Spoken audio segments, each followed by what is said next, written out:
Okay, hello everyone and welcome to daily vlog number 12. This is for Saturday the 20th.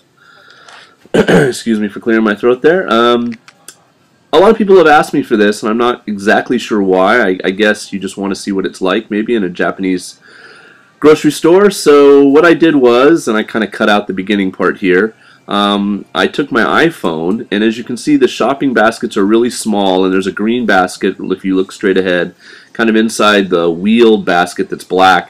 And I just sort of wedged my iPhone in between.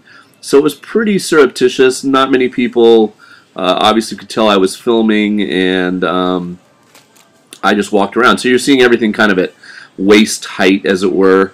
Not exactly the best angle at all times here. But, you know, as I walk around and stop and pick up stuff here, I pick up a freezer, kind of a, well, it's not really a frozen pizza, but it's a refrigerated pizza. And then I walk over and look at the meat, and I don't need chicken right now, so I pass by the chicken, and then I realize I need ground beef, and I head over there. And I just thought I'd show you, unfortunately the iPhone, when you whip pan around like this, you know, it doesn't, what is that, not accommodate, but make up for the blur very well. So, oh wow, it looks like I'm getting red inputs for when I'm recording this. Hopefully it's not too loud.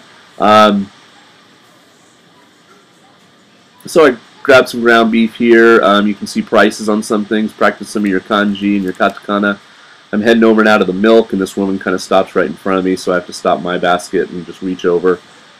Things like milk, if you're sensitive about what kind of milk you want, you know, vitamin A, vitamin D, 2%, skim, all that kind of stuff, they have all those options in Japan. You just need to learn the kanji for things like pasteurized versus non-pasteurized, and you know, just be able to, you know, take pictures. You're all going to get a phone pretty much right away. The best thing I can recommend, if you don't speak Japanese well and or read Japanese well, you don't really need to be able to read Japanese to get Coca-Cola, is take pictures with your phone. You know, a brand of milk, for instance, might have 3 different kinds. You know, one's green, one's blue, one's yellow or something, all sitting next to each other. Take pictures of the various cartons with your cell phone and show them to your Japanese coworker at school and say, what's the difference between these 3 milks? I did that the other day, in fact, with some meat. I'm like, why is this meat 400 yen and the same exact amount of grams of, you know, ground beef is 500 yen? And my coworker said, oh, this meat's from Australia versus this meat's from Hokkaido. So the Australia meat was more expensive because it was imported. So whipping around here, I didn't grab a lot this day. This was about 8 o'clock on a Saturday. I'd watched the sumo and put all that up on my YouTube channel. And what I needed, though, is some supplies to give my students some snacks tomorrow. I'm having my students come in on a Sunday. So right here there's going to be a cut because I found the Star Wars Pocky and stuff like that, and I sat here and picked out stuff for quite a while, so there was a cut. And I just, you know, I wanted to be able to get them, so I brought them some treats and some cookies, and individually wrapped stuff is good, which, you know, while we're doing this and you're watching what's going on, let's talk about what you might want to bring. I got cereal there. If you're coming over as a jet in a few weeks, obviously it's going to be hotter than hell, so don't bring anything that can melt or stick together. Jelly beans are great, and I would recommend getting like fruit flavors, or, you know, like Easter flavors, not getting anything with a licorice inside, because licorice is like kryptonite for Japanese people. But they can sort of start to melt and stick together if it's really hot. So just, you know, maybe bring them in your hand luggage if you want to bring them or something. But those always go over well. But again, they're not individually wrapped, so you have to kind of give the whole package maybe to a teacher or something. Anything where, you know, you can open the box and there's, say, 12 or 20 or even 8 of something inside, but they can each be taken out individually because they're, you know, each in their own little container. That's the best thing. Like I'm from California. I brought over some Knott's Berry Farm jam in little tiny mini jars, and like there was like 3 jams in like a little like cardboard box, and they were all nicely. and I just ripped that open and handed out each pot of jam to each of my JTEs. I waited to buy omiyage until I'd been here a little while and to see who was really helping me. And the two people that really showed me around when I first came over and really were doing, I'm buying bananas right now. I'm pausing by the bananas. Here's fruits and vegetables, extraordinarily high prices on some of the stuff.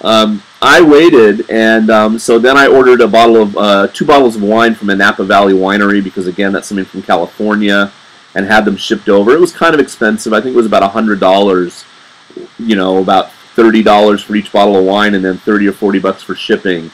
But I felt it was worth it to give those particular two people, oh, here's my big fatness, something nice. And one of the guys was older, and he wasn't necessarily going to want a calendar or something. You can bring things like keychains and calendars. Don't bring bumper stickers or anything. I mean, you can for your kids, but not for your teachers. I made the mistake of bringing C's candy, and they actually survived okay, because I kind of brought them in my hand luggage and they didn't really melt. But there's no real way for them to put them out in the staff room this time of year without them melting. And people just don't want to pick out of a box where everything's open, and you know what I mean? Like, they like individually wrapped. That's the biggest thing I can say. Here I'm buying salad dressing, and you can see there, it says Caesar salad dressing in English right on it.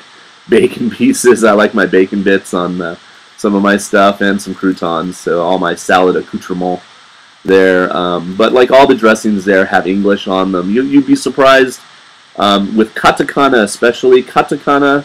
If you learn your katakana, you'll do really well in the grocery store. This grocery store is fairly big, about the same size as the one I used to shop at in Taisha, although it's part of it's not its own little store. It opens up into a bigger department store, and this is just the the grocery store part.